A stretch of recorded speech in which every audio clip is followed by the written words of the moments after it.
Ayan po, good morning, good morning. Yan, malapit na pong magtangali pero nandito pa rin si Mio Sporty. Ayan. Ang problema po niya, nagtatagas po siya. Ayan, tumatagas po yung langis. Ano nga ba yung problema niya? Ayan. Bale, ito po. Ayan. Ayan po yung kanyang goma. Ayan. Replacement po, maliit. Ayan po, ito yung takip. Ayan. Lagay po natin ha, para makita nyo.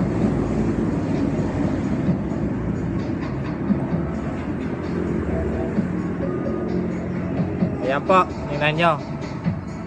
Lubog na lubog po. Mapapansin nyo po,